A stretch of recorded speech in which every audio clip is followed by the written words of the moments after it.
Hi, my name's He Who's in the Water. Going to be playing some Pauper White-Black Pestilence today. We had a banned and restricted announcement that came out, I think it was Thursday. It is Saturday night right now when I'm recording. So, Atog, Prophetic Prism, and Bonder's Ornament were banned. Atog ban looks great to me. Pretty happy to hit that deck. I think Affinity's still going to be a playable deck in the format, but its most explosive draws are definitely gone. Other people seem to agree with me. I heard that Atogless Affinity actually won the Saturday morning challenge, which is pretty exciting that it's still a deck in the format. It'll be interesting to see how that shakes out in terms of deck building, what the best way to do that is. Prophetic Prism and Bonder's Ornament are gone from Tron to try to keep that deck in check. I'm very in the middle on those bans. 100% okay with the cards being gone. They're both very powerful. Fixing for 5 colors at once is a thing that I can understand wanting to restrict access to in the format. And Bonder's Ornament does take over games on its own. I unfortunately really did not like the rationale that they gave in the banned and restricted announcement on it. I think the Tron lands being off the table for banning it all is just something I fundamentally disagree with. They cited, Cascade and Fangren Tron as kind of strategies that are worth saving and trying to protect in the format, and I don't really think that's the case at all. The Cascade decks that use the Defenders for mana, so Overgrown Battleman and Axebane Guardian, I think those are far more interesting decks to play against and have as a presence in the metagame than the Cascade Tron. But yeah, trying to protect Fangren Tron and Cascade Tron isn't really a sufficient argument to me, nor is the argument that the Tron decks were not reliant on the Flicker engine to be the end game. I think it was really important that they have that, even though they were just singleton copies. It was so much of your inevitability, a wide variety of matchups, that to not have that really be considered seemed unwise to me. And especially when they talked about they didn't want to ban a class of card, that they'd have to ban Ghostly Flicker to displace an Ephemerate. I think that argument is just inconsistent within the article, because then they ban the 2 artifacts that are doing that. So the difference between banning 2 and 3 cards, display, and one of them being displaced, which has never seen play because of the existence of Ghostly Flicker. I understand that'd be a certain step up from the 2 cards that they're banning here, but I really don't buy that as significantly different. And lastly, what I dislike about that ban is that it does not really remove Tron as a deck from the format. It vastly depowers it and makes it a lot worse versus the fairy strategies where Bonder's Ornament was really powerful, but it also makes other decks that wanted to use Bonder's Ornament to combat the fairy strategies significantly less powerful as well. So I feel like fairies gets a huge leg up. Tron isn't totally out of the picture, and the most crucial part is, I love playing Tron. Always loved the deck. I say always. Once I started learning it, I really loved the deck. I love to play Tron, and there's a lot of gameplay patterns with it that people do not like, find frustrating to play against, and I'm just disappointed that this BNR did nothing to remove that from the format. There's just so much overwhelming card advantage that you can have with Ephemerate to lock people out of the game in a million different ways, that experience that people dislike about Tron is going to still be around and still going to be a pretty significant part of playing leagues, which is disappointing just for a BNR that was deliberately targeting that particular strategy. So I'm going to try to keep working on Tron. I don't think the deck is dead yet. I think there's a lot of interesting decisions that go into how you move forward with it from this point, but it's not gone, and kind of just disappointed that for Tron in particular that they didn't just knock it out entirely. Affinity, there's still some really interesting gameplay and cards that see play in it, like Makeshift Munitions is a really cool card that has a lot of interesting gameplay to it, that preserving the artifact mana base that those decks have. I can see the value in that, certainly. I just don't really see the value in trying to ban around the Tron lands but not hit the Tron lands in particular at this time. So that brings me to the current deck, which is White-Black Pestilence, which is a deck I've played for many years now.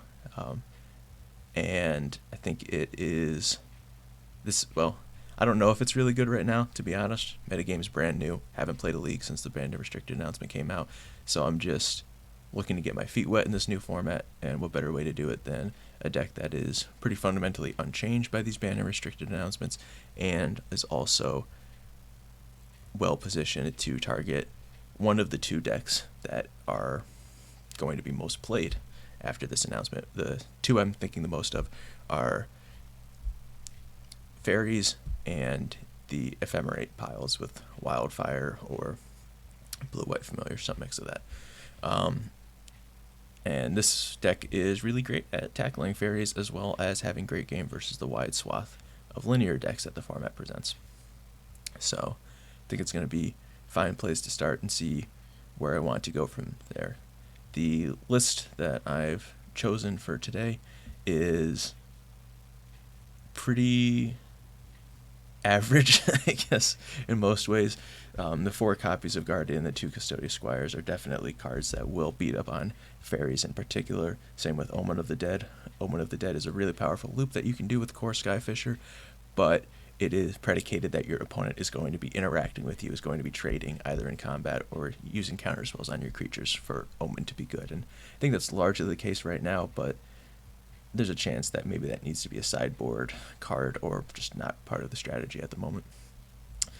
Only other weird one out is Golden Egg, which I've just really liked as the 5th copy of Spare Supplies that also helps mitigate the lower life gain count than this deck used to play. In Days of Yore, Aven Riftwatcher was a really good card in this deck, and just as the format has gotten fairer and more decks are playing longer games, having that card in your deck became a real liability. And so Lone Missionary has kind of become the solitary life gain creature in addition to the mana base, giving you a little bit of extra life gain. So I've really enjoyed Golden Egg as a card that you can pick up with Kor Skyfisher or rebuy with Custodi Squire, but also gain some life in the meanwhile. Sideboard has some pretty stock choices here. Suffocating Fumes and Circle of Protection Blue are really great versus Fairies, and just provide another angle of attack to make it harder for them to control the board, and then you just play Guardian and hope to win. So that's I just really want to have that package to make that matchup as strong as possible, with it being the most popular deck, I imagine. 4 Journey to Nowhere is kind of a strange number to end up on, but I think some other decks that I'm a little bit worried about at the moment are Is It Blitz or Mono Red Blitz, and Defender strategies kind of coming back into the mix as decks that have some very strong linear draws and can be, maybe 50-50 at best versus Fairies, although I don't think Blitz is probably pretty poor versus Fairies. But Defenders, I don't know, some people like the Fairies matchup, some people find it unwinnable, I don't know. But those are 2 decks that I'm expecting to see people playing more of. And I just want to start with 4 Journey to Nowhere, give myself the most flexibility to construct my decks post sideboard, with access to as much good removal as possible. 2 Leave No Trace for Boggles, the rest of the Strands for all the monocolor decks, and then 3 Castigate just to kind of round out. Similar to Journey to Nowhere, it's not a particularly precise tool at this time. I don't have particular matchups, like one specific matchup where I'm like, I want this card in my deck. It's just a good way to interact post-board versus some other strategies where cards like Prismatic Strands are bad. And I think just to start off in this brand new format, I'd like to see what Castigate can do for me, because there are still, pseudo creatureless combo decks out there like Cycling Storm, where a lot of our removal is dead. And just to start, I think Castigate would be a nice thing to have access to.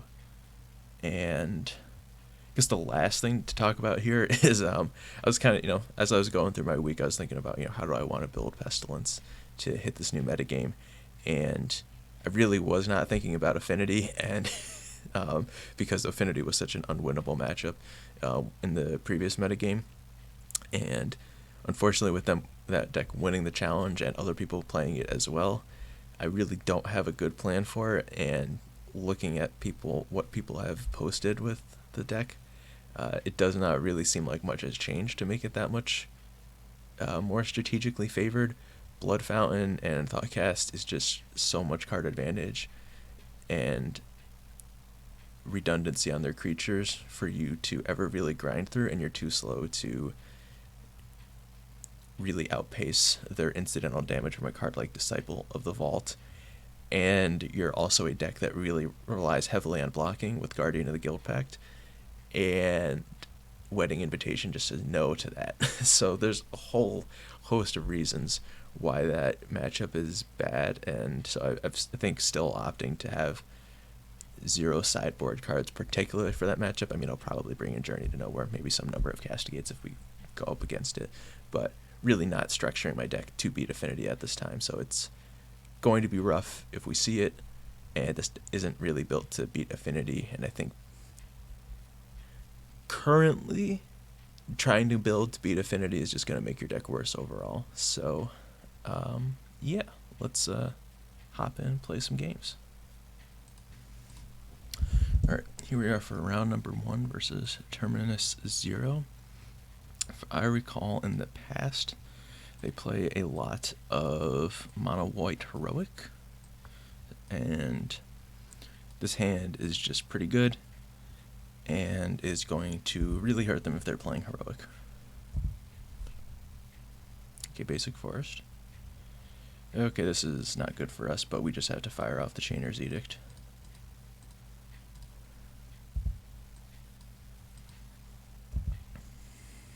Defenders is a pretty challenging matchup to get through. They resolve just like one Lead the Stampede, and then you are pretty unable to catch back up on card advantage unless you have Pestilence in play and the time to activate it, and that usually doesn't happen. Particularly since they incorporated what's the wall that gives haste?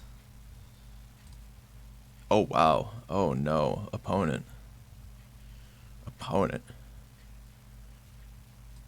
That is why I don't play that deck. Because that happens to me. Just a full brick Unwinding Way. Pestilence is a great draw here. This coming turn we can just go activate for 1, put our Guardian into play, and then we're going to have 4 black mana, which will be enough to kill Overgrown Battlement if it comes into play, so we're in a pretty good spot there. So our hand lined up very well there to have that removal. So, post sideboard. Definitely want these Journey to Nowheres. I did not see if they had Cascade creatures. The Prismatic Strands are sometimes okay versus the Cascade creatures in letting you gang block and then just like circle or strands away a certain color. Can be useful. So the Omen of the Dead are really like the standout garbage card from our main deck. I think these Castigates are probably also going to be good enough here. I think I'll start with going out on Strands.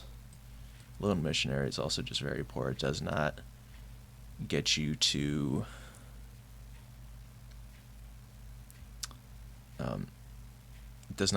attack often, and it will get pretty easily swept up since we're going to be needing to Pestilence early and often. It does not draw towards removal like Thraben Inspector, which, you know, if Thraben Inspector never enters combat but cantrips, still great to have access to. There is some thought for Suffocating Fumes. It can be nice if they have a bunch of X1s to do that and then Chainer's Edict away a battlement or some such, but in addition to just like cycling towards better cards.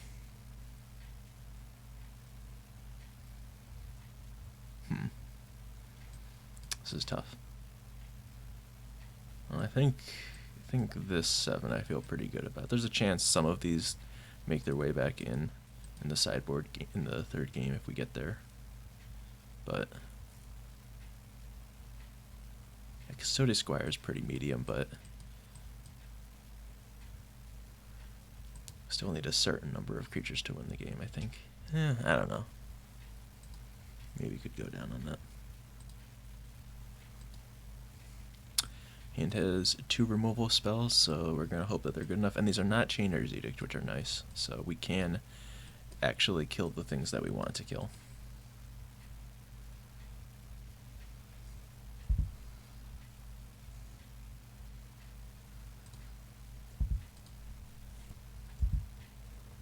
I don't think leading on a basic in this particular spot really matters that much, since we have neither a tap land to draw to or anything else. So use our sorcery speed removal while we can.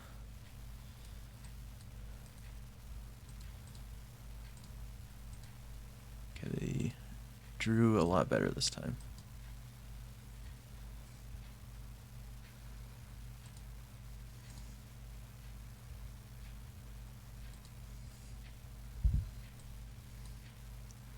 Get our Inspector into place, so now we can either cast down or activate our clue token.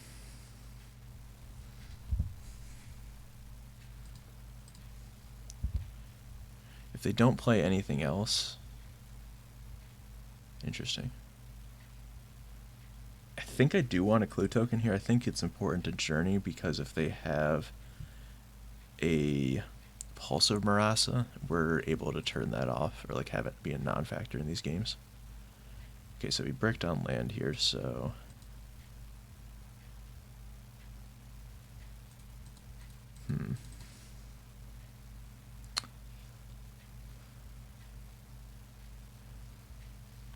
so I can Skyfisher, pick up planes, replay planes, and journey this battlement this turn, or I can just play the journey and plan to access the Thraben Inspector. That's so slow though. I think I want to get my creature in play. They may have a negate here, which would be unfortunate. That would be a punish for not going end of turn cast down into journeying this turn, but I think we might be okay in that instance. Because I would rather have them negate a journey to nowhere than a cast down. Because they do, cast down and journey both have their weaknesses here. Like, journey is better versus Pulse of Marasa, but if they have enchantment removal in their deck, like a natural state or something, then cast down becomes a more effective removal spell.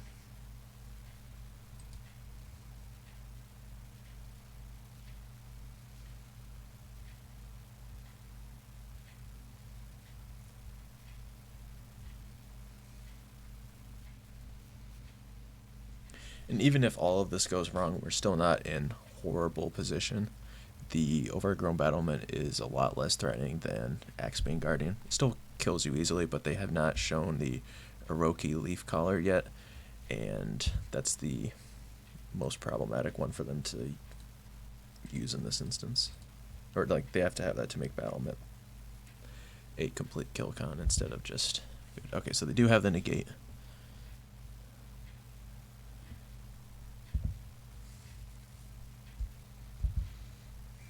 So, slightly punished for my decision there.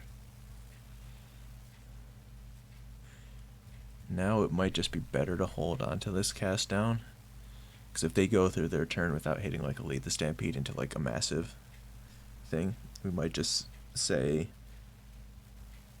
that they have too much mana and we're not going to be able to constrict them on mana. We want to constrict them on kill conditions, so like the boarding parties and the annoyed Altosaurs, and we'll start saving the cast down for that. Because they have made a lot of land drops here.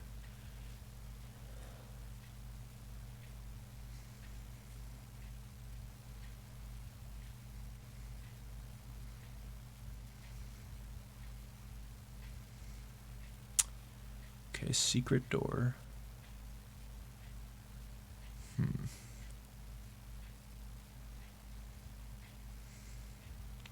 I think because they showed negate, I do want to use this opportunity to resolve Pestilence.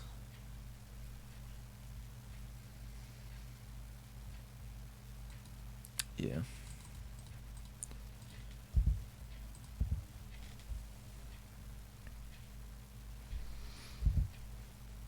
I can certainly die here. You know, Leaf Collar plus Freed from the Reel is just game over, but this is a pretty slow way to go about it.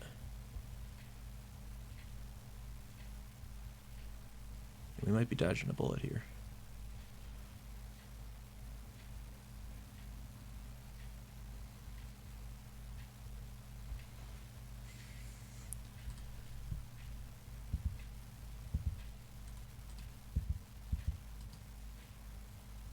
See if they block. Nope.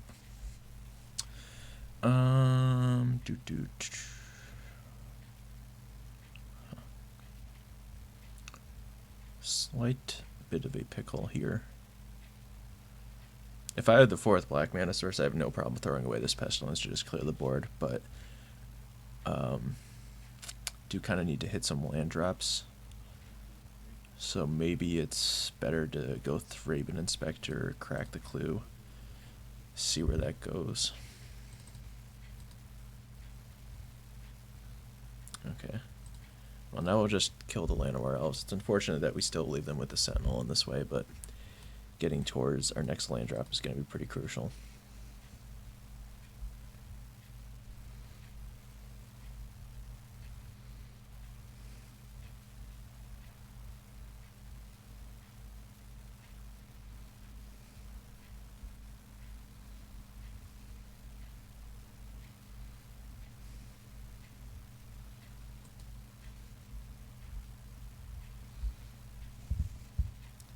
They've gone down this path, so they can't get the Goblin, right? Yeah, the Goblin's like the only thing here that really changes the math. Aside from drawing a card is like certainly relevant as well.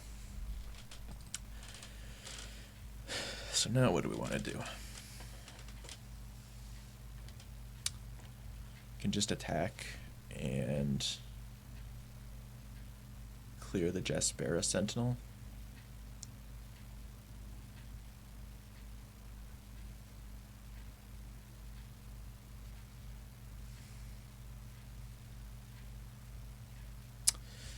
If I attack and Pestilence for 2 and cast down the Overgrown Battlement,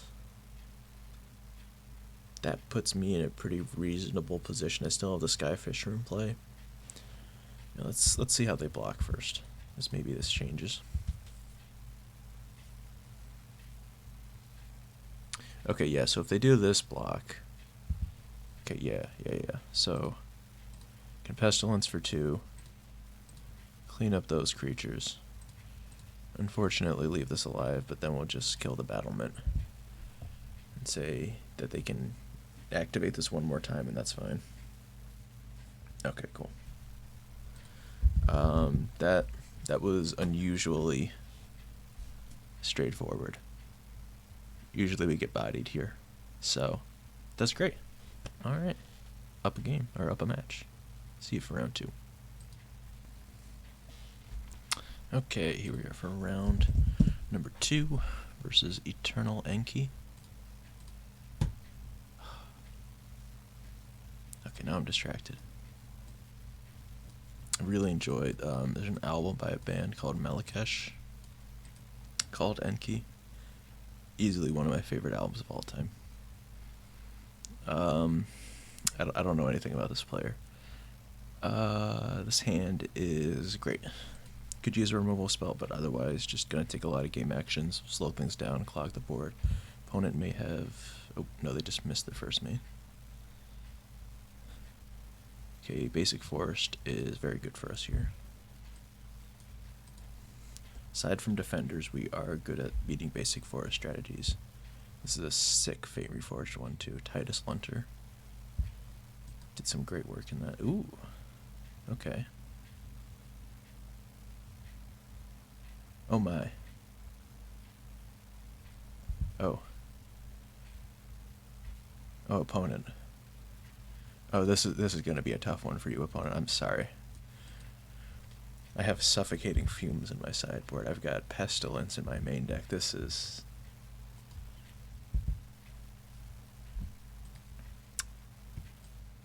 It's going to be interesting. I'm curious. So they've obviously chosen to play another color, so they're not just actual 40 rat colonies, 20 swamps. Maybe they have some chittering rats in there. Soul Reap.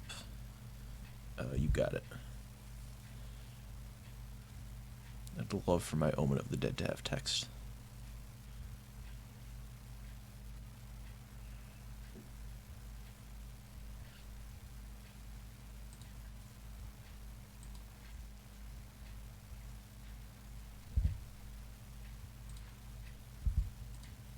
I think we're gonna just end up putting this Lone Missionary out there anyway, so we'll see if maybe there's a better Omen of the Dead target in the future.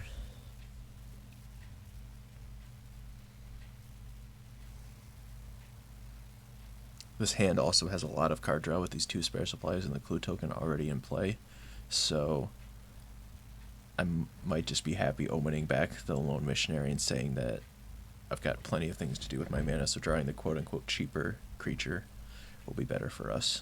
And I think that's what I'm going to go ahead and do right here.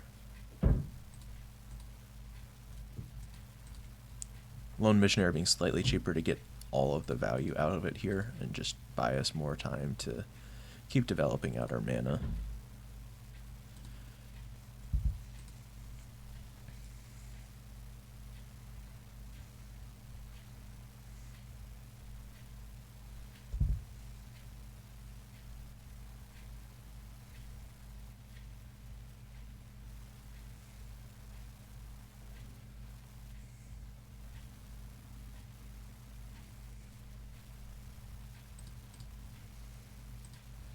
Even though we have this Strands in hand, I'm happy just to make whatever trade we can while we doodle around over here for a hot minute.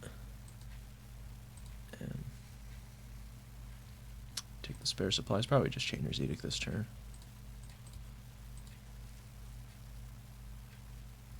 Yeah. We're a little ways off from a creature from having the Pestilence here, so just... I don't know. It'll just keep exchanging resources with them, because I haven't seen much card advantage from them. Although if they do slam the Monarch this turn, I'm in trouble. I am in trouble if there's like Thorn of the Black Rose or Entourage of Trust.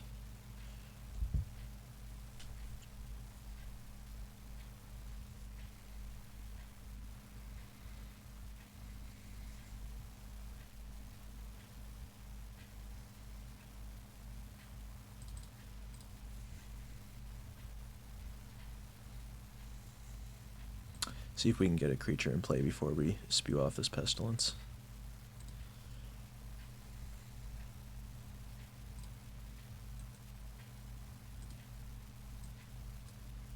Can always cast down here if necessary.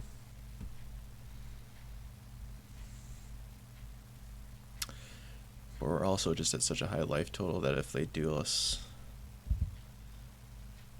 If they have like 2 uninterrupted turns here... I guess, do I care about taking 8?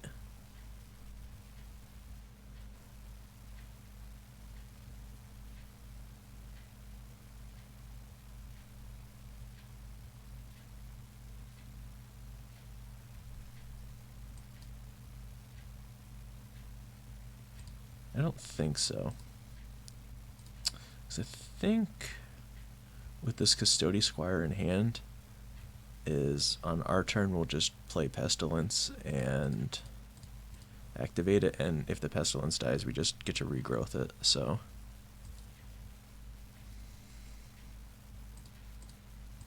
or we can do it this way.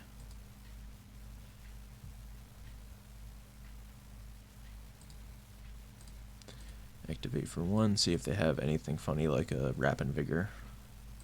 Okay, they don't, so we'll just play our creature. Nice. Okay, green, black, rat colony.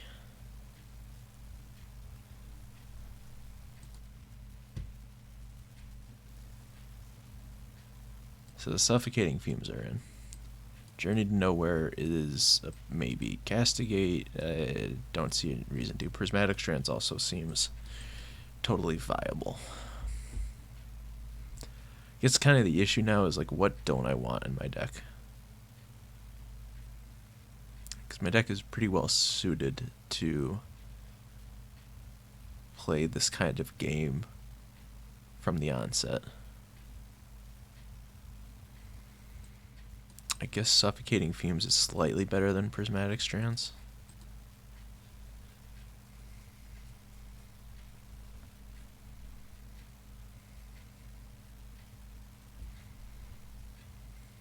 Could see cutting like one of the Guardians. It seems unlikely that they're really gonna interact with Guardian, and we can potentially get flooded on them. So maybe a Strands like that in case we get into a Monarch battle. If they have Monarch creatures.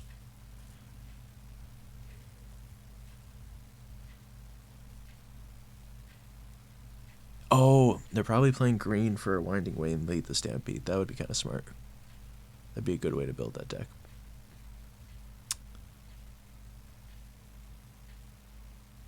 That's probably obvious to somebody else watching this video already, but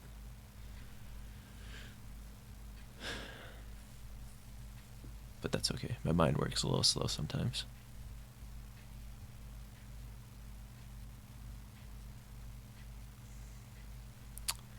Yeah, I think we'll just run it like this. Don't need to sideboard a whole lot.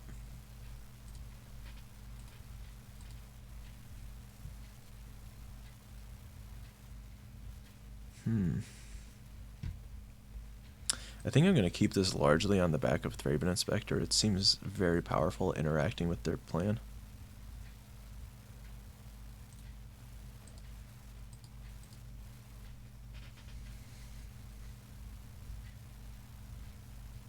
Okay, that's a little odd to me. I think if you're playing Rat Colony, having an appropriate density of rats is not really the issue at hand. So trying to put cantrips to find more rats is like, it's like precisely the powerful thing that Rat Colony does, is changing the math on density like that. Great art, they'll love that Strixhaven. Mystical Archive.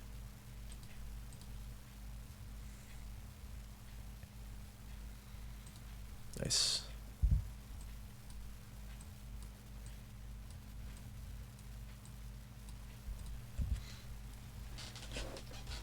No real need to attack here.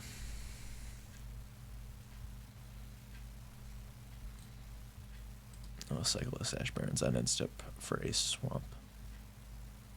Okay, Spider Silk Armor is good. Definitely makes Thraben Inspector worse. I think the rest of our deck is still going to be perfectly suited for this.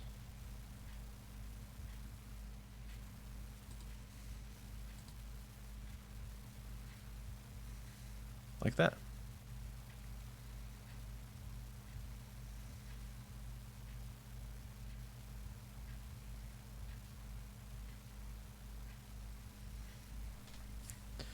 So there's some interesting tension here. I can play Skyfisher and pick up Thraben Inspector and double spell right now. Or I could play Lone Missionary, and next turn I can play Custodi or Kor Skyfisher, pick up a land, either cast down or spare supplies, and be able to cast two 2-mana spells next turn. I think that seems fine to me, since this is a very strong play right now.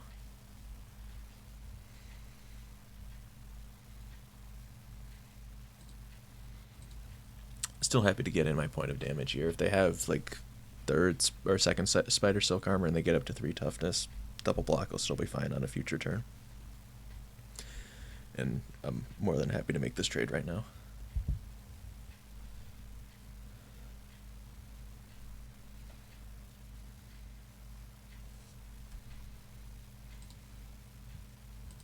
Let's see what they find. Okay, no rat is presumably good for us. Lands are good for them, as they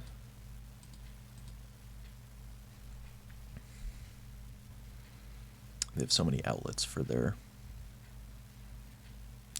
presumably if they have Winding Way and Lead the Stampede, like hitting land drops is good for them to have big turns later.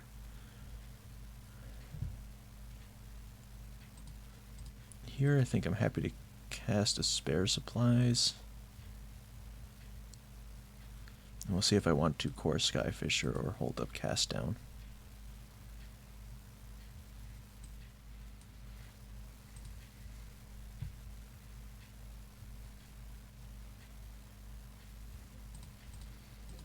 I think I just want to get Skyfisher in there.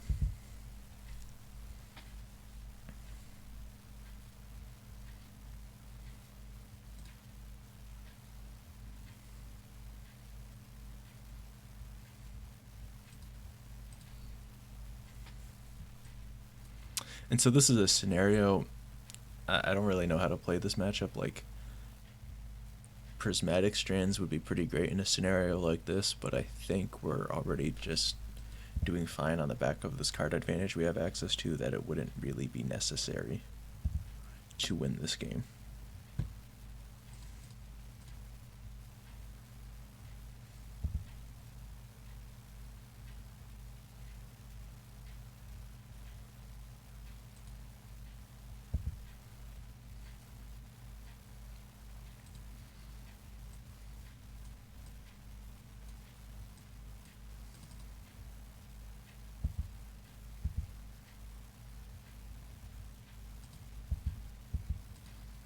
I'm okay if they want to make this trade, or I guess Cast Down also makes this not a trade. I can blow them out with it. But at this point, I am likely to Cast Down on end step and untap Enchanter's Edict and go from there.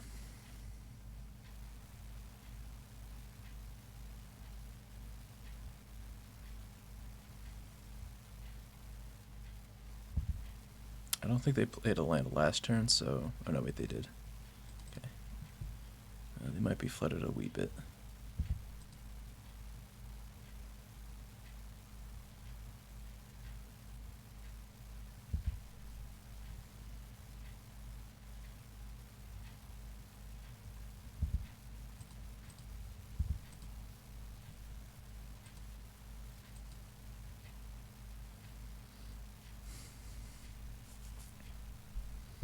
I could Cast Down this, but like maybe they want to like pop a Rapid Vigor in response to that trade.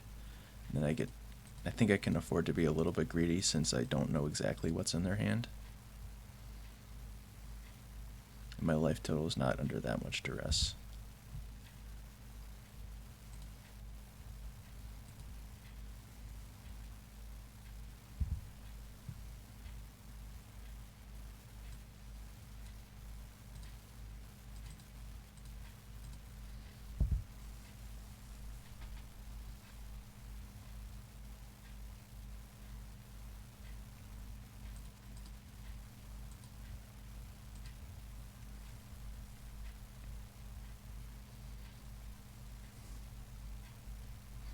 Gonna sacrifice the Spare Supplies on end step here because that gives us the option to redraw it with Custodi Squire.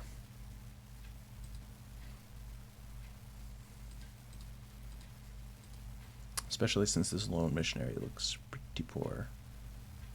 Okay, Bojuka Bog's not a bad draw here.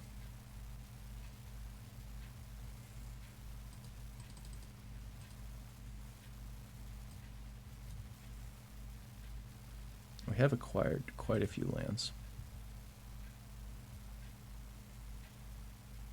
Oh, this was bad. I should have bogged first, I guess. Because Reaping the Graves is the card that's making me want to bog here. And giving an additional Storm account here is unnecessary.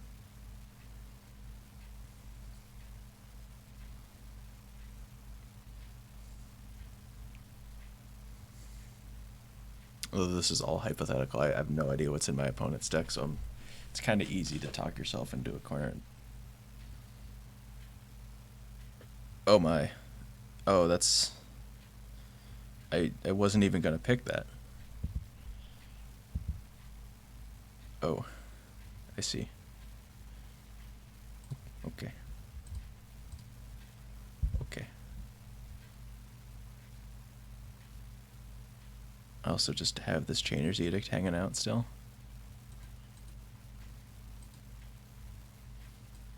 I'm guessing they didn't know that Custodi Squire could get back artifacts.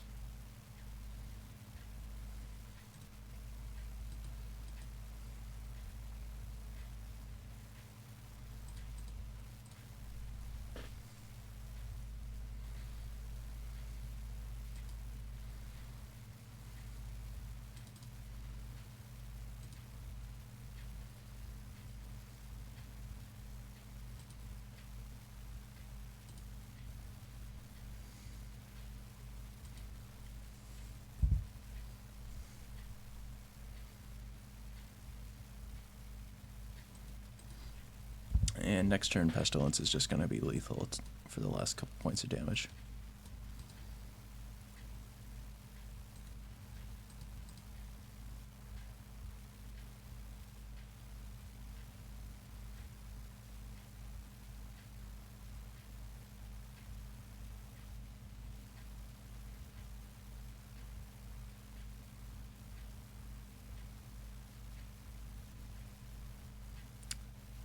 See, there was a dispute with that rat. He was not celebrating the birthday bash for Michael.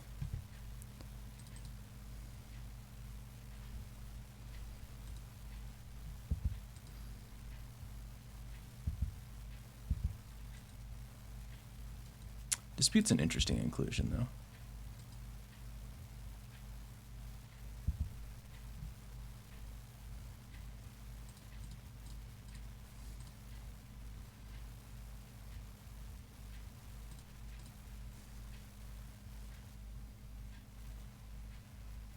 Alright, good games, opponent. Alright, we're 2-0. See you for round 3. Alright, here we are for round 3 versus this string. I'm sorry, I don't know how to pronounce it.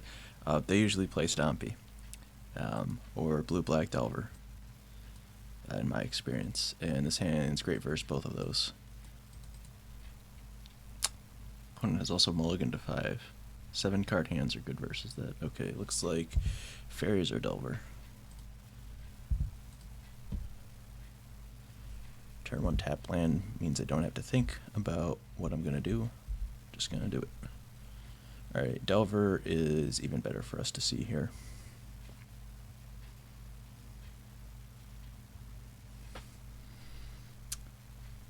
Having 2 untap lands here is pretty good because it means I can go removal spell this turn and then Thraben Inspector plus removal spell next turn if they like spell pierce this here.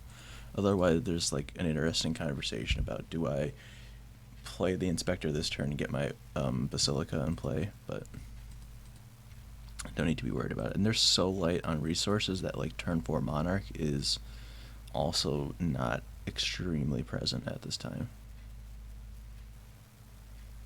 Interesting.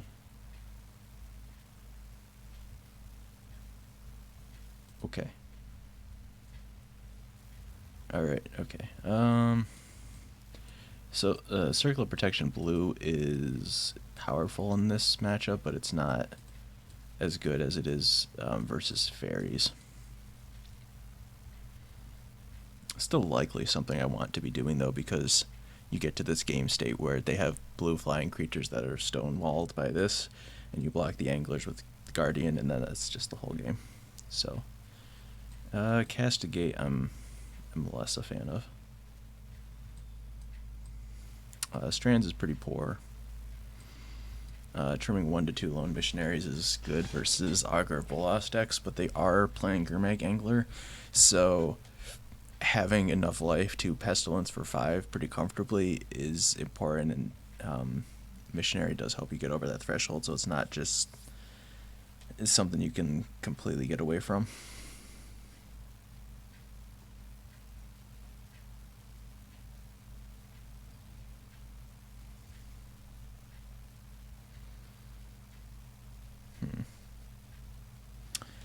I could...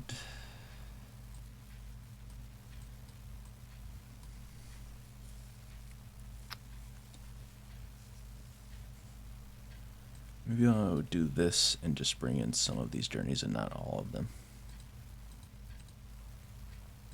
It's give that a shot. Castigate is playable in the matchup, certainly, but I'd rather just worry about controlling the board, especially when they have Monarch in their deck. It's just easy to end up with a hand that doesn't control the board as well, and then you just die to that card being too reactive. So I think our board here is flexible enough that we don't need to play into that.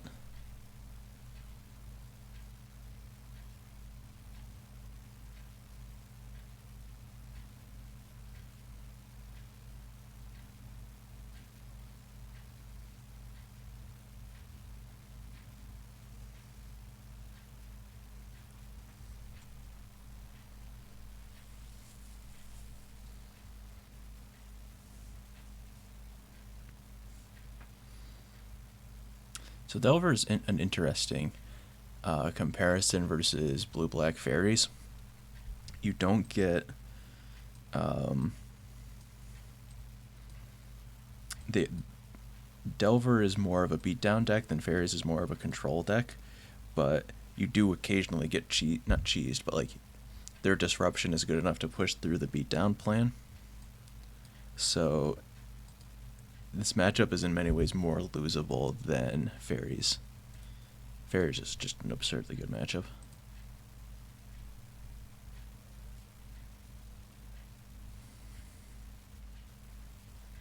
Interesting. They don't want the counter spell, so maybe they're light on lands. Does not appear so. Just gonna cast down on the main phase. Don't need to open myself up to anything.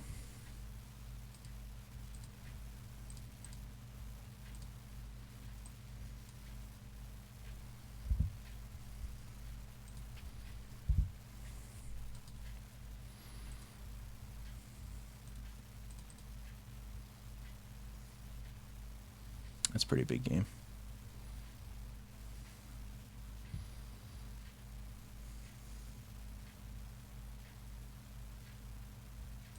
Yeah, I'm just going to start slamming. Really want to make sure that their mana is getting used so that on a future turn I can double spell. Pretty likely they have some counter magic, but yeah, we don't really need to be racing their life total in this matchup. We don't have Skyfishers yet, and if they have the Monarch, we are in trouble. That's fine, that's fine. Super fine.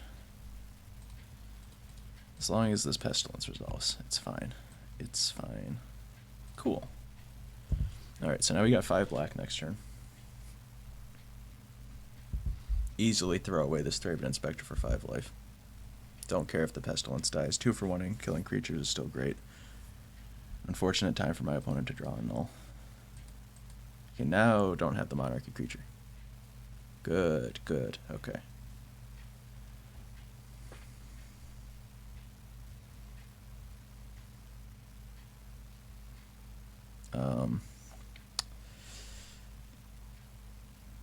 Yeah, probably not worth being greedy for a turn. I like to try and cycle into some stuff here. Let's just take the Pestilence as it is.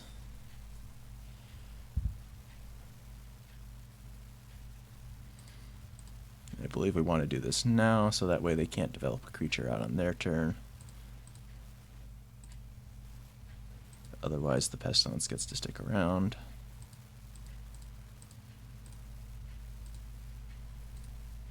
Oop, that was almost dangerous. Almost clicked on that clue token with 2 mana floating, which would have automatically paid.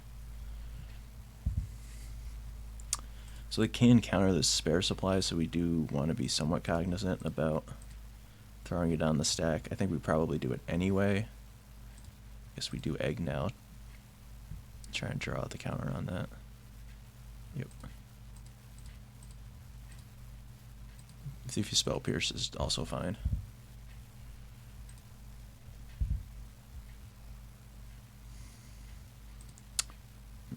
There's some thought to like picking up Swamp there to have an untapped land in the future, but it's I think the life gain, we're low enough now and like may need to kill more anglers in the future that I don't want to play into that if I don't have to. Alright, so let's just activate spare supplies. Guardian's a good one. I'll get this in under counterspell. We currently have 7 mana in play, so I do think I do want to do the thing about picking up a swamp now so I can cast Chainer's Edict and flashback it in this coming turn cycle with the swamp if that's something I want to do. Milling Stormbound Geist is super huge for us as well. Just having fewer copies of that in the deck is always great.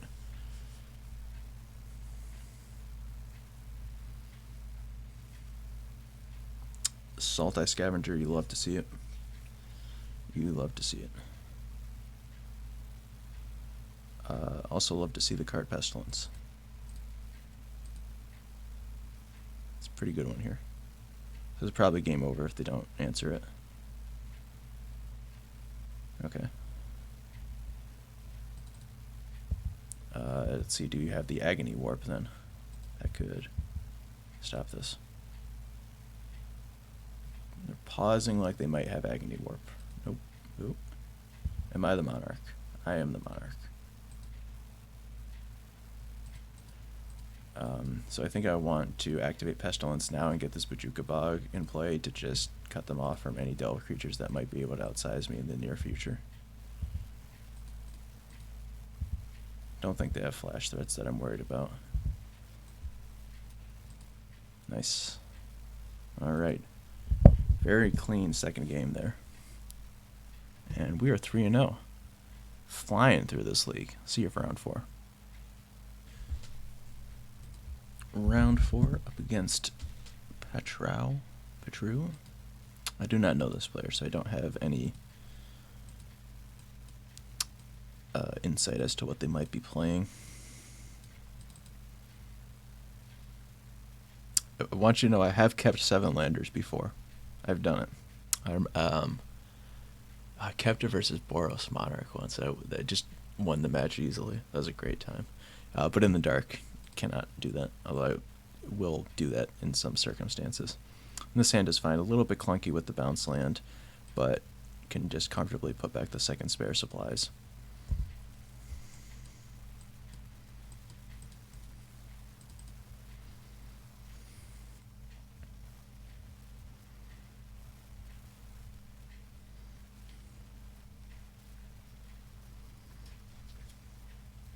Oop, Moto's a little unhappy with me.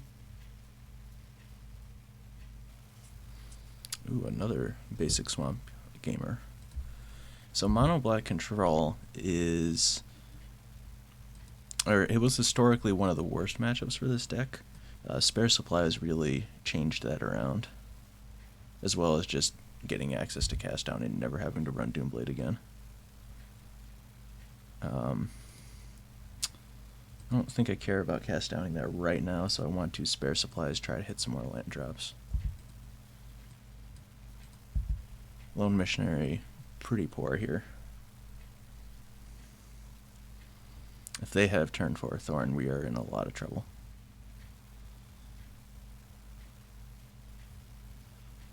Really need to hit a land drop. Okay. Not out of the woods, but we're in there. Okay, don't have Thorn. Just don't do it. That's fine. Actually fine.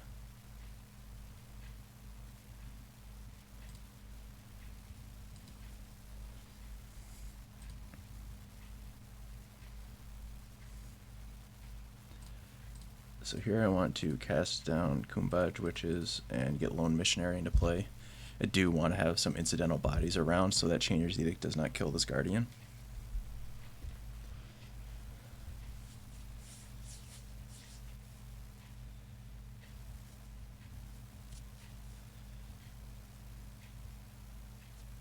Do they put Witches back on top? Would be weird for this matchup, I think.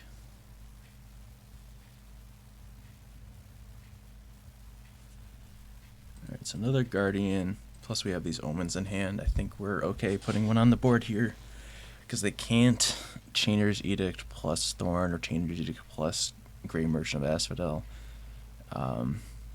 Henceforth referred to in this paper as Gary. So it's yeah, that's fine. So 2 Guardians in play is pretty good, because then you just have far more flexibility over when to use it. If they Edict me now, I get to sacrifice the tapped one, still have 1 back for blocking. Their life total is getting pressured. Gary here is still a lot of damage. That's not Gary, but it's getting closer to 1. Be 7 damage coming down. And they're 2 lands off from flashing it back.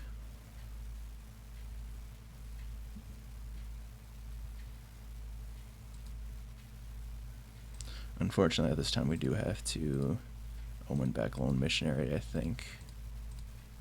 Strandsing on black is not horrible, but it's not really good either. And we are at pretty real danger of dying to Gary, so I think it needs to not be attacking. And end of turn here, I'm just going to Omen back the other Guardian, most likely.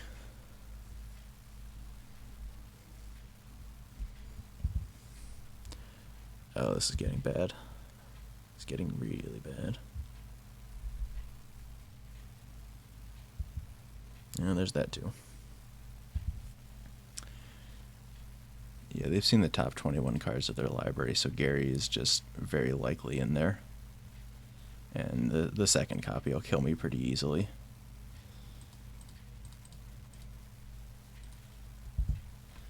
And unfortunately, like, I just can't attack here because there's just so much damage being represented, and I don't think I'm in a position to race either.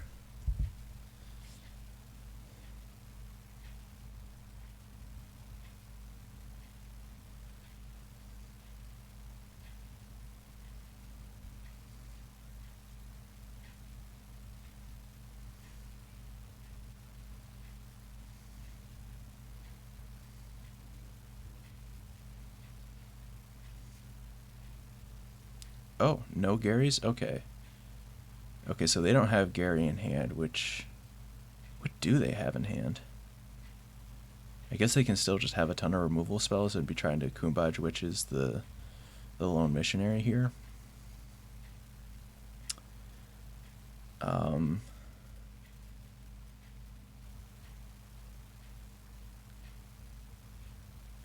If that's the case,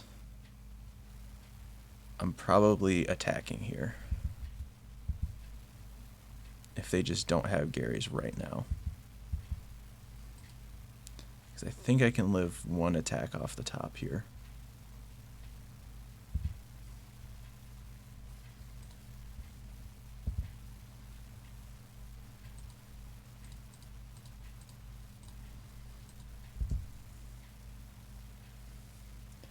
And it's important not to attack with Lone Missionary here, because this ping with the Kumbaj, which just puts them to 7, and that makes Pestilence a lethal draw. So they may not even want to activate Kumbaj Witches if they're worried about that.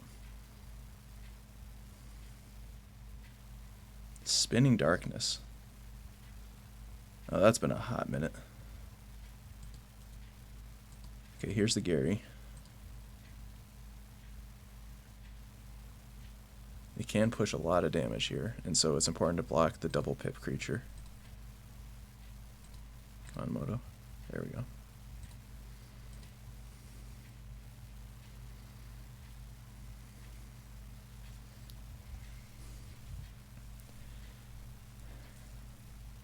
So if they play another Gary, they have 10 pips exactly. So I think I want to Chainer's Edict, targeting of them. Remove a pip from the board.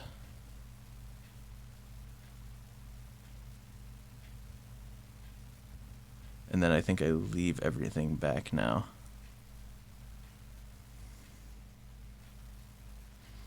Spinning Darkness go face, it does not.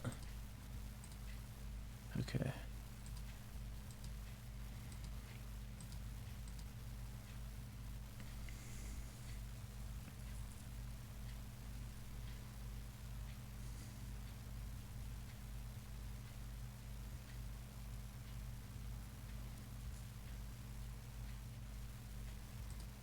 Okay, so they drew Runner, Gary. It's pretty good. Oh, right, they have the Witch's activation.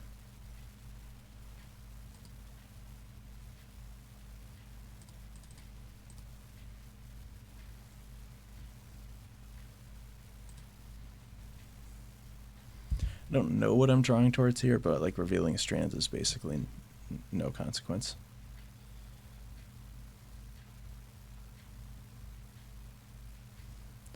I mean, I guess that kills witches and keeps me alive.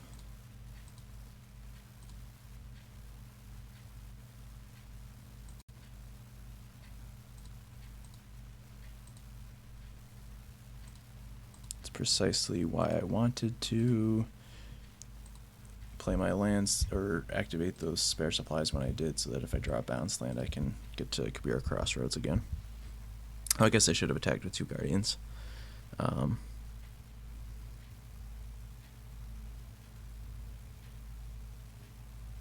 Okay, I'm dead here, but let's see if they navigate the interaction correctly.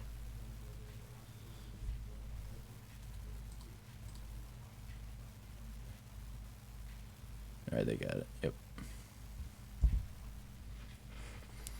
Alright. Yeah, just a little too slow coming out of the gates. Missing those land draws is pretty bad. Prismatic Strands is pretty poor. Journey to Nowhere is sometimes great. Castigate is sometimes great. Are there other cards I don't want here?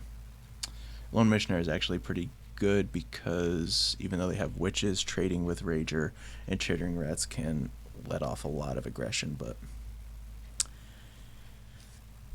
maybe that's reason enough to just not have them at all, but I'm pretty okay running this back here, I believe. So kind of the main dynamic of this matchup is we both have 4 copies of a Mythic Rare in our deck. Their Mythic Rare is Gary, and our Mythic Rare is Pestilence. If Pestilence resolves and wipes their board, their Mythic no longer has text, and we win pretty easily. But if the game stalls out in that way where the board gets clogged, they're just able to develop all their pressure, then Gary's going to put them miles ahead when they top deck it. So the games tend not to look super close as a result. It's usually going to be Pestilence or Gary dominating, or like being the main reason that you lose. And there's a lot of other small exchanges that happen that you're trying to be cognizant of, like protecting Guardians from Chainer's Edicts and things like that. But usually it's just whichever one of those does more work in the game.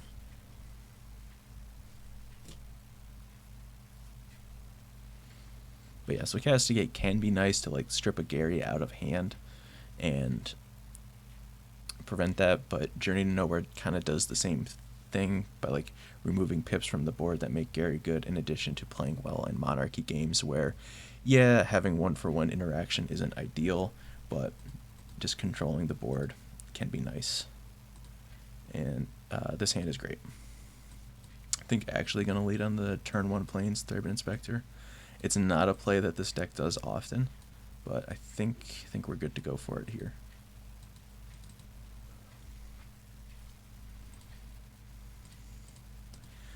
See what I want to do on turn 2. Do I want to activate the clue token or just put the other Inspector into play? Probably just put the other Inspector into play since I'm... Wow, Duress? Okay. I mean, I guess in the same way that Castigate is, you know, I'm talking about how Pestilence does that from our end, but that does play better towards that. So we'll just try and get some chip damage in with these creatures. Since, unlike they have to have Kumbaj Witches here for this to really be medium for us. Oh, discard 2? Okay, well, Custodi Squire and land. Pretty easy decision there.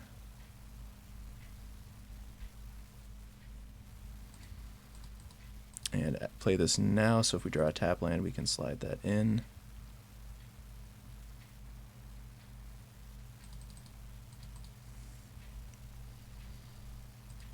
Alright, there is an interesting thought to like save Bojuka Bog for a Chainer's Edict, but we have so much to do with 4 mana next turn that I think that's worth it, and our board is just naturally insulated versus Chainer's Edict right now.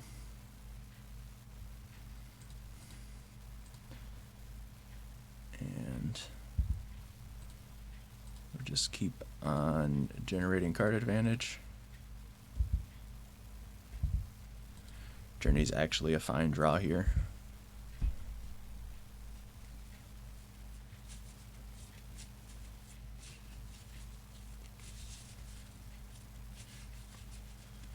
Okay, after a short pause, we're back here. Okay, so they defiled the Kor Skyfisher, and now they're attacking here. Don't really see the need to play into this. They have another removal spell.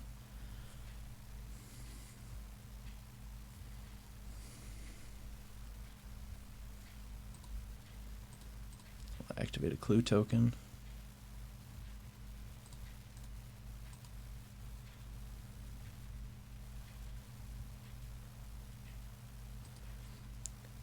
I guess here I'm actually happier to play Lone Missionary because that can trade with the Rager. And while I am happy to journey to nowhere the Rager, I would prefer to get a Chittering Rats or something underneath it.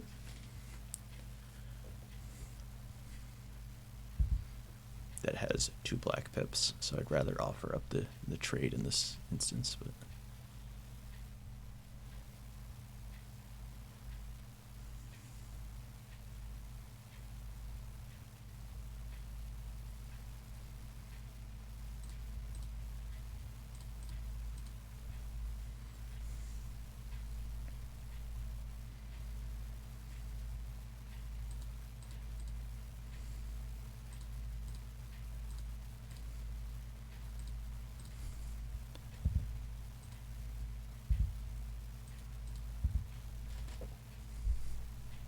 alright, this game's looking pretty good for us.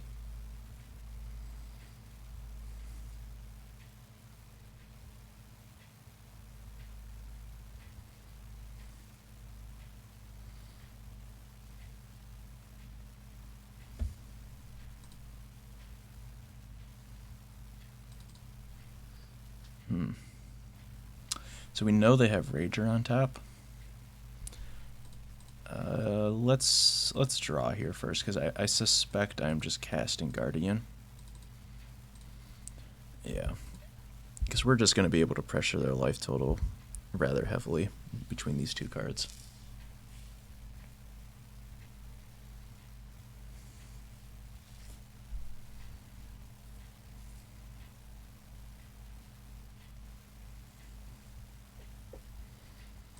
I don't think the attack is worth it with Thraben Inspector. Because I think they know what's up and probably just block with Rager. But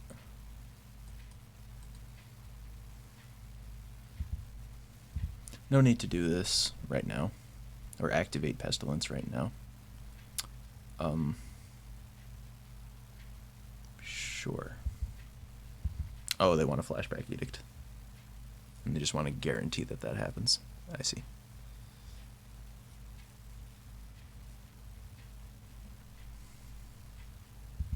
You got it. So untap black source off the top does just kill here. I don't believe Kor Skyfisher does not, no.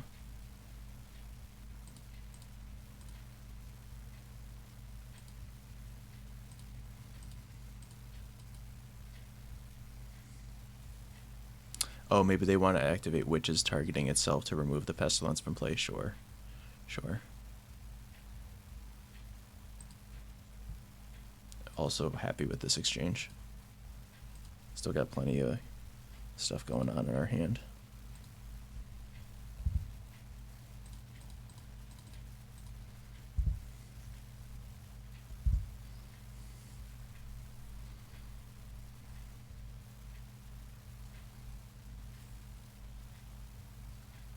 I guess we do the exact same turn sequence. And I am happy to do this because Chittering Rats is a card that they haven't drawn yet, which they still likely have 4 of in their deck. So trying to play where that card has no value when optional is like kind of nice. I think this is one of those scenarios. We also just get to attack for 5 next turn. Although I suspect it is not worth it.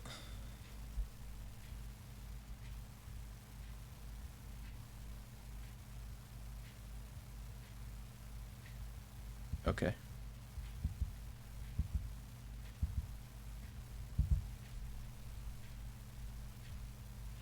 So that's something to be cognizant of for the next game, where we may want to not deploy Pestilence in a time frame where we can't get value off of it immediately if we have the option. Like obviously sometimes you just have like you gotta tap out for it. It's an interesting squeeze between Duress and Feed the Swarm. I'm not sure. That'll be interesting sequencing wise to see which is better, because there are going to be some pros and cons in their deck for that. What did I see there that wants me to reconsider? So Feed the Swarm on Journey to Nowhere is pretty awkward, not gonna lie. Like that is a actual cost. Maybe I want to have Castigate instead.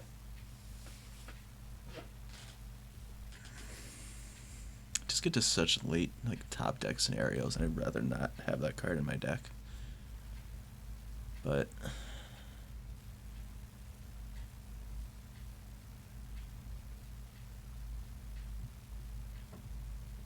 yeah, I don't know.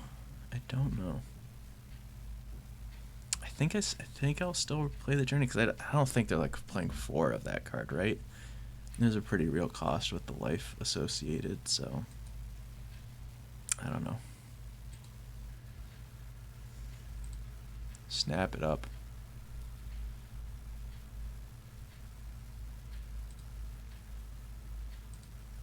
Easily.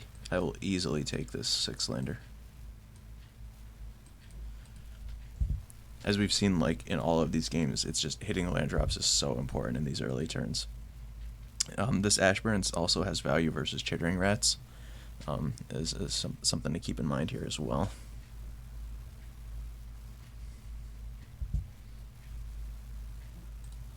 Just get our Basilica in play, although this is certainly exposing ourselves to Choking Sands, but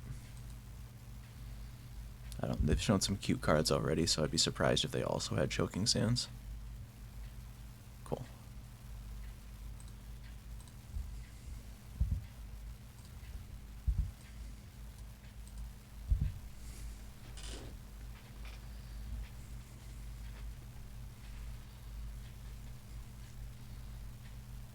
This is already a very close game.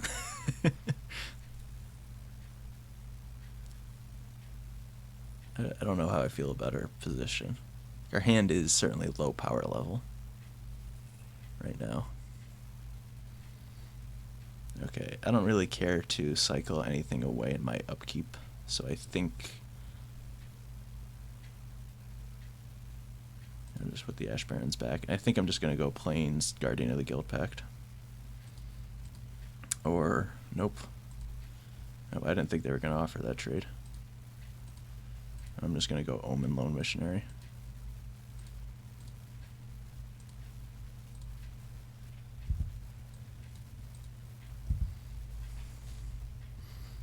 Keep that life total nice and high. What is this card? Aspect of Lamprey?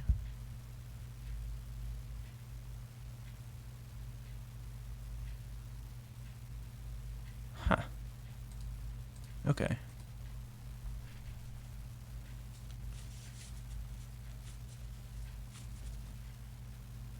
Finally we gotta get this Kor Skyfisher Guardian loop going.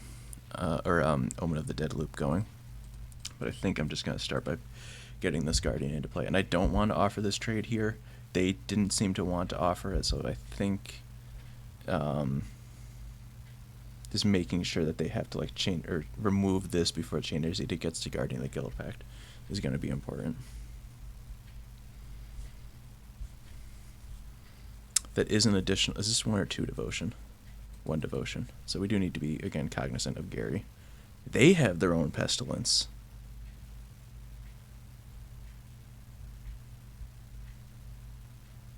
Fascinating.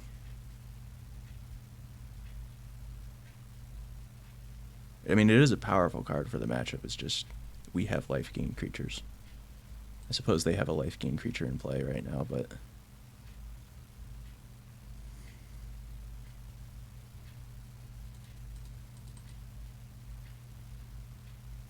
Oh, this cast down's also interesting, because now we have the question of, do I want to expose this journey to a Feed the Swarm that they might have?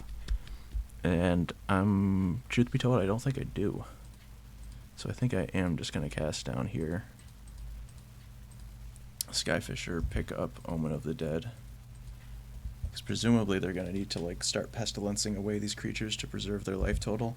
And then Omen plus Kor Skyfisher is going to really tax their mana, if they want to keep the board clear in that way. If they have, like, a Pest for 3 into Chainer's Edict, it's a little awkward, but...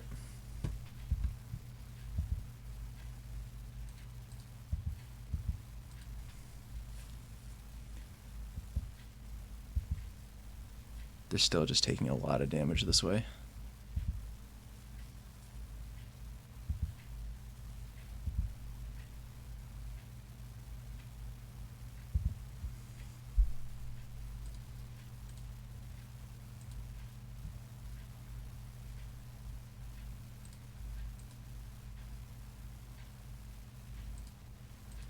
So we are again in like some bit of a squeeze where if they have duress, they can snag this Omen of the Dead, but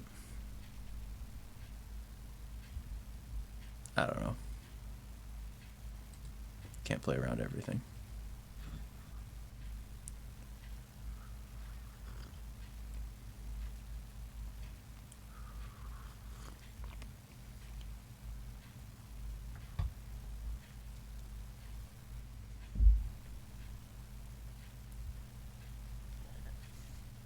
So this pause on my end step. Okay. Interesting.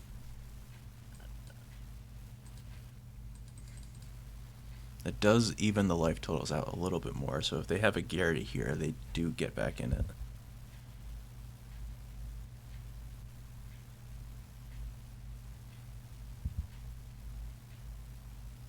This is curious to me.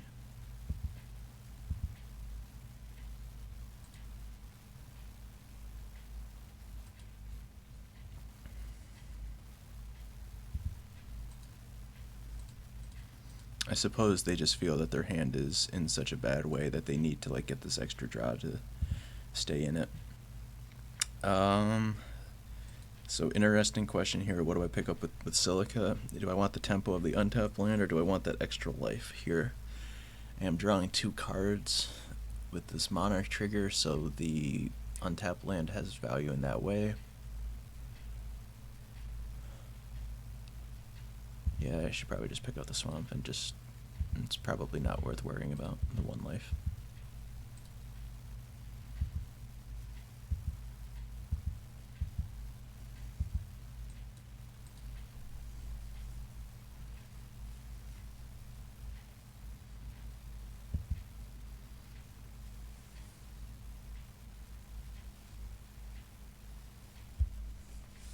Sign in Blood on the main phase, or like, it's always on the main phase, but Sign in Blood is a good indicator for us at this time.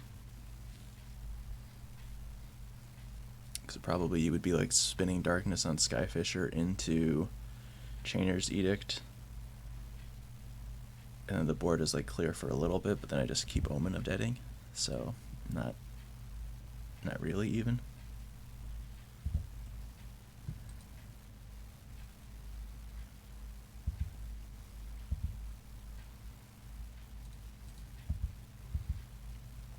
Maybe if they had a third Swamp up, there would be some consideration about blocking a possible Whisper agent that would steal the Monarchy, but does not appear that that's really worth worrying about.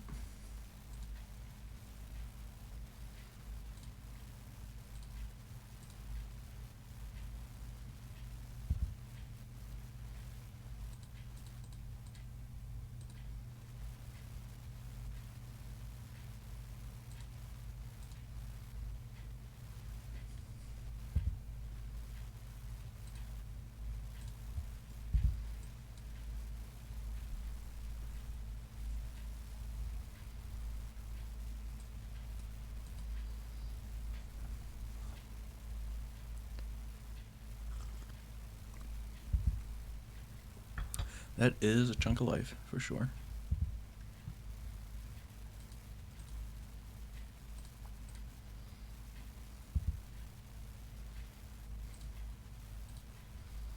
Chainer's Edict is the perfect answer.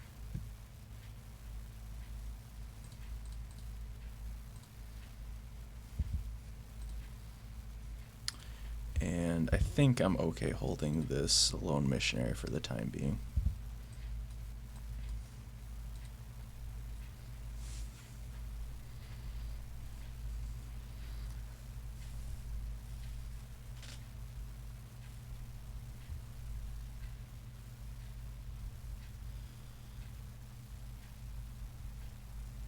If they have another Gary, we get to cast down in response, which is nice.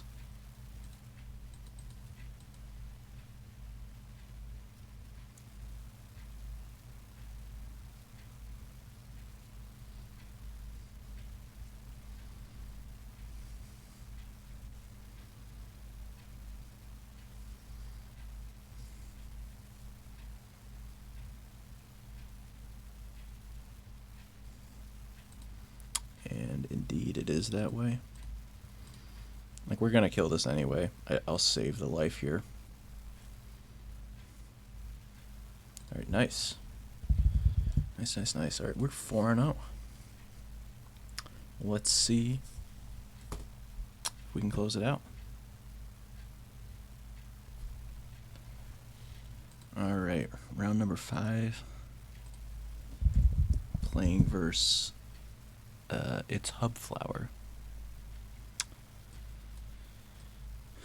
This hand is a little bit awkward just with the way this Basilica is, but I think we're pretty unlikely to be able to send this back.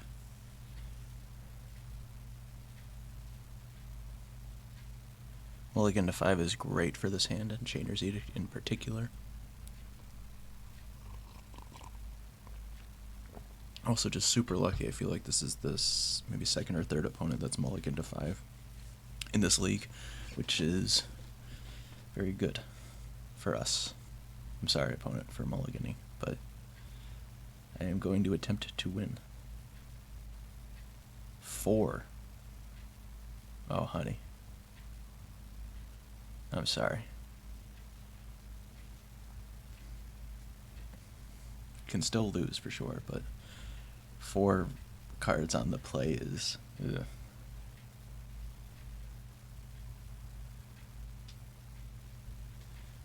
Oh, and it is Affinity.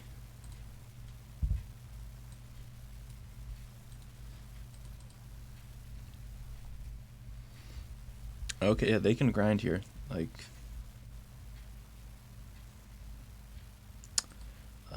I think I am just going to put this Omen of Dead into play.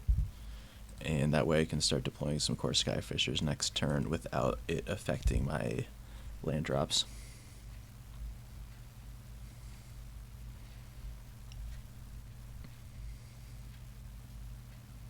So I guess the way the deck is built now, the Chainer's Edicts here are going to be more helpful. Still going to get really hurt by Blood Fountain, but we at least have a chance if they're just playing some like Year Seeker Serpents and Mirror Enforcers and they don't draw Blood Fountain at any point. We can potentially outpace that.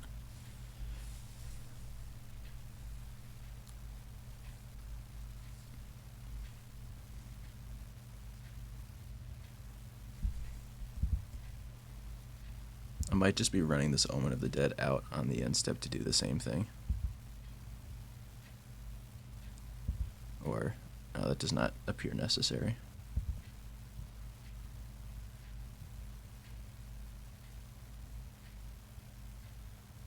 Huh. Bit awkward, ain't it?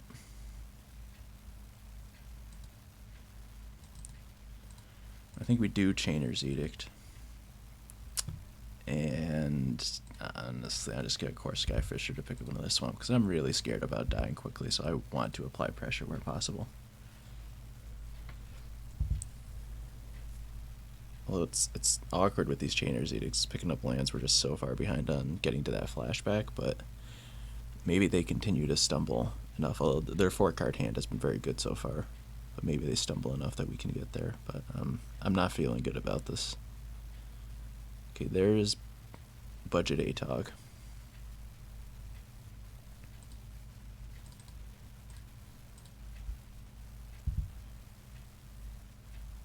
Yeah, they cycle the Wellspring.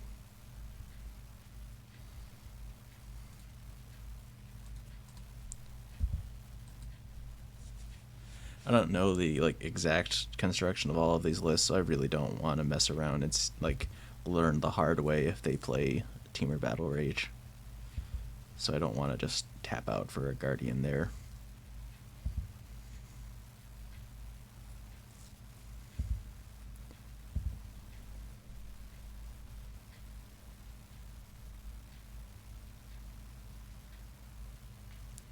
So this turn they're going to 10. If I play Guardian this turn, it's still a 2-turn clock. But if I Edict this turn and Guardian the following turn, they die in the same amount. So I think it's better just to Edict here and not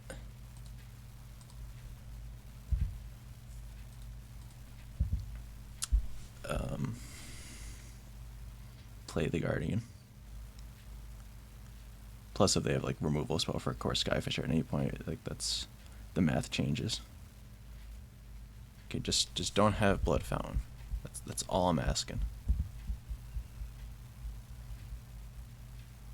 That's not Blood Fountain. Oh, that's Blood Fountain. That's it's not good.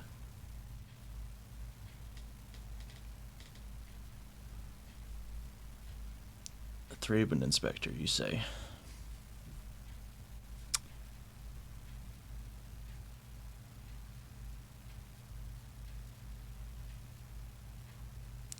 I guess we just play Guardian plus Inspector, hold open Omen of the Dead for no real reason, but just important to play the Guardian here and put lethal on board.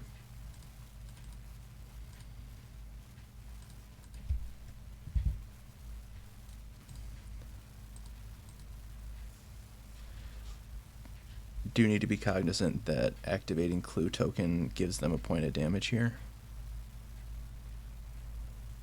I don't think Munitions is lethal.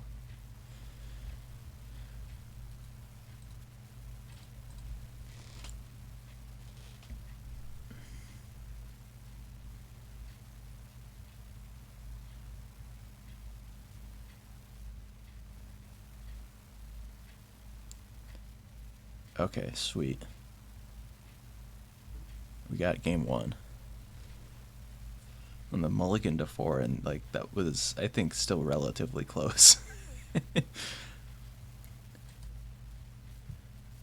Not relatively close. That was close. That was a good game. Okay, so Journey is good versus Blood Fountain. Castigate is acceptable. Prismatic Strands, or Suffocating Fumes is good for killing disciples and then cycling when we don't need it. I don't know if that means it's good enough. Strands without ATOG, I think, is just not going to be good enough. We're basically only countering Gallop Blast or fogging a singular creature. I don't think that's necessary. Omen of the Dead, I don't think they're interacting with us quickly enough to warrant that being a good card. Custodi Squire seems a touch slow, but Yeah, I don't think they're interacting with our value enough that we need to think that's just going to rot in our hand if we get overwhelmed. So fumes are like the least certain here. I could also trim a...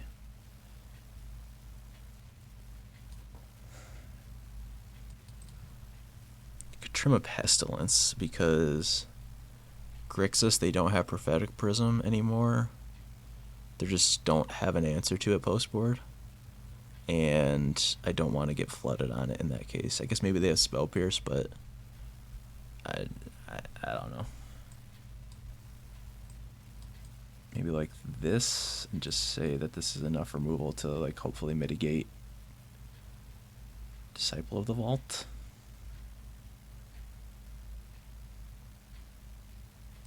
Let's give it a shot. I'm not feeling it. Could also trim a Guardian. It's pretty poor in the matchup. Okay, this hand...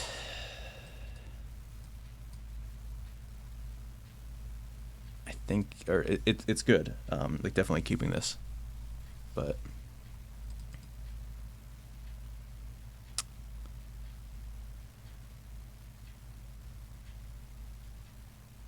oh, opponent mulligans to 5 again. Oh, I'm sorry.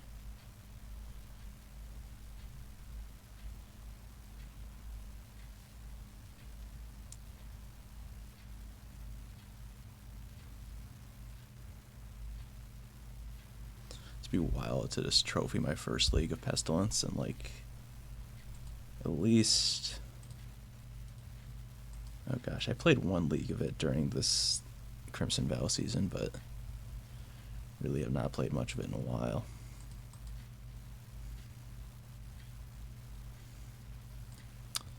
Just gonna play the Lone Missionary here, start applying some pressure to their life total before we get too much into the cantrip turtle.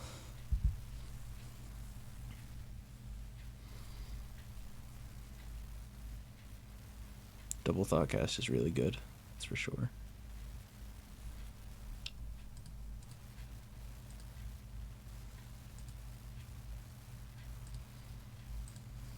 No value Bojuka Bog is not ideal, but is what it is. So now Mirror Enforcers are... I mean, they could have played one last turn, but Thoughtcast was obviously a stronger play. So Mirror Enforcers are like likely this turn, if at all.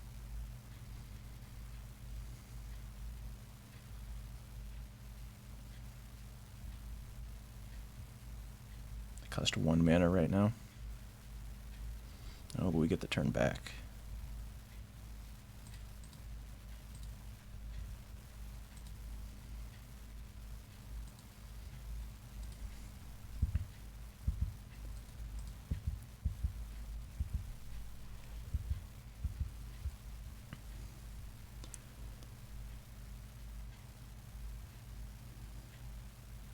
Wonder what's in their hand.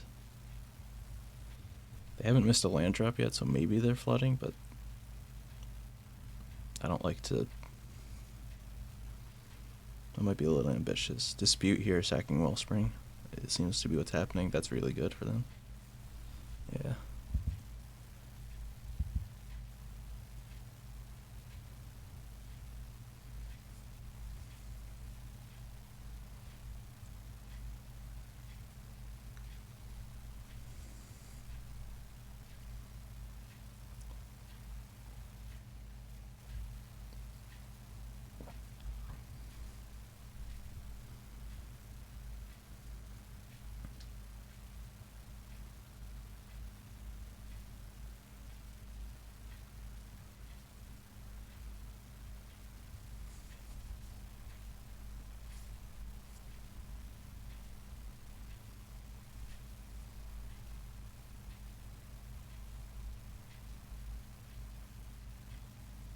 Nothing?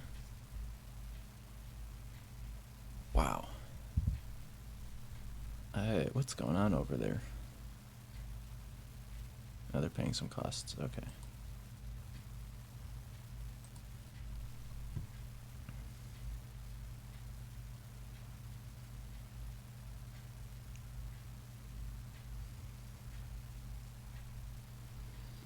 Enforcers are still free.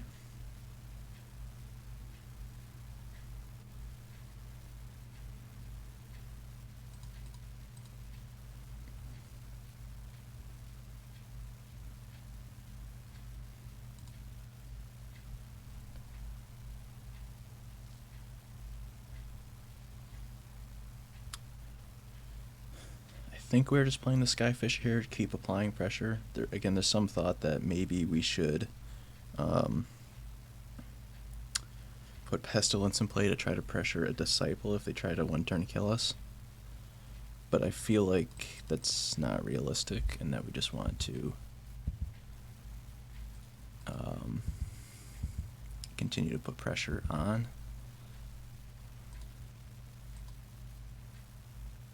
So I'll play this. Should I pick up supplies or egg? Don't think it matters because I'm just replaying it.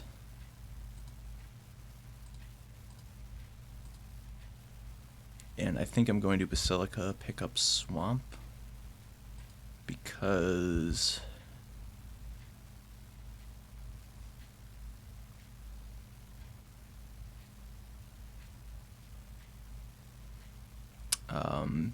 we have these Journey to Nowheres in hands, so in our hand, so Blood Fountain isn't really a concern, so this bog is not particularly important to how this game plays out.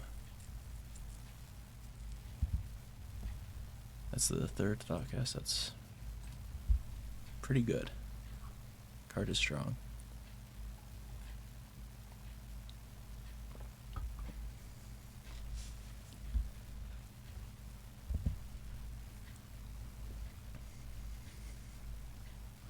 Fourth Thoughtcast is obviously very good, but to complain about my opponent's draw here would be pretty BM. Like, they've mulliganed to 5. They haven't put a creature in play.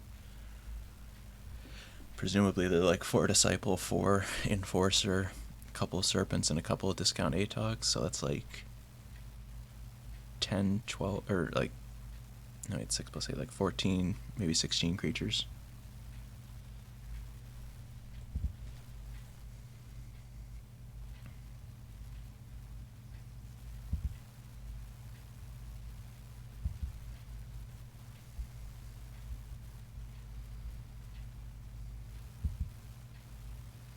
If we can get past this turn, like if they don't play any creatures this turn, I feel like we might be in the clear.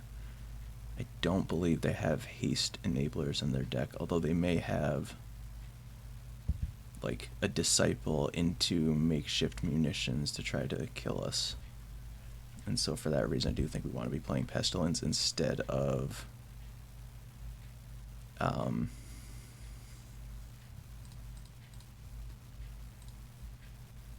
activating these first to like try to draw more action. I think we do just want to put the Pestilence in, and I want to have 2 blacks, or I don't think the Crossroads matters.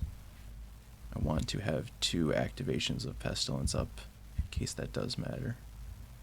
And with this golden egg, we do have 5 black on our next turn, so if they like you don't need to worry about killing all of our creatures.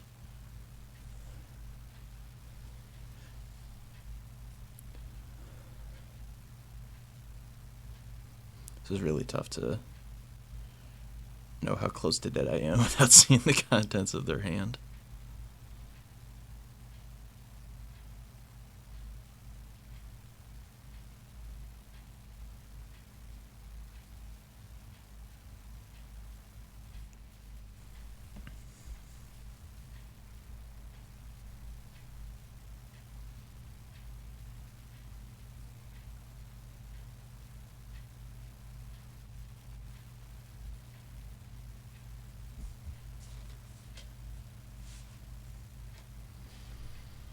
So they have 8 total mana. They played the land.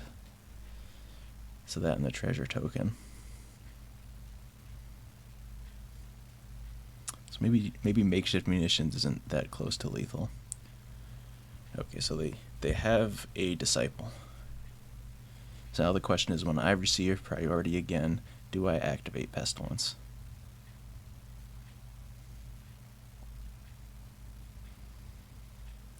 Because maybe they're trying to say that they need to bait me into activating it and that's the only way they can win, but it does not appear to matter, and we have trophied again. That's sick. There's 2 recorded leagues in a row, 2 trophies. It's utterly absurd. Utterly absurd. And Affinity, I think that matchup's just going to be really hard for us. I was being very honest in the intro talking about that, but our opponent having deep mulligans there and very creature-light draws, and not the best ways to convert that, really just... Wow. We were able to win that game? Oh, I guess we can't go back and look at it, but... Yeah, that was a pretty fun league. Played against a reasonably large swath of the format. Beat Defenders, beat Rats, beat Blue-Black Delver, beat Mono-Black Control, and then beat Affinity. That Mono-Black Control match, I think, was just really good. Got to showcase a lot of different parts of the matchup and very clearly illustrate why Pestilence at this time is favored in that matchup, as well as, demonstrate how can we lose that matchup pretty easily, as we did in Game 1 rather handily. Didn't see any of the Fairies decks that I was hoping to prey upon, but, beating up Blue-Black Delver, it's pretty close to Fairies. Different, of course, for a lot of reasons, but that was good. And yeah, beating Defenders and Affinity, which are 2 very hard matchups, that was really great. So, unfortunately, that doesn't really guide me anywhere of, what do I want to do with this deck in the future, right? We played some pretty lopsided games where the removal spells that we had mattered, and some of our card advantage didn't really matter so much. We did play, versus Mono Black Control, the Omen of the Dead mattered a lot in that 3rd game, but that whole league, Omen of the Dead, Prismatic Strands, Custodi Squire, were not really critical towards us winning, and those are more of the flexible spots that I would be interested in trying to refine in the future. So don't really have a great takeaway from the league in that respect as to how to build it. The 4 Journey to Nowheres in the sideboard, that was pretty good. Playing against, Defenders and Mono Black Control and Blue-Black Delver and Affinity. We brought them in 4 out of the 5 matchups, I think. So maybe that's something I'll keep there for now. But yeah, that was pretty exciting. So thank you for watching the video. Thanks for sticking it out all the way. And I'll see you next time.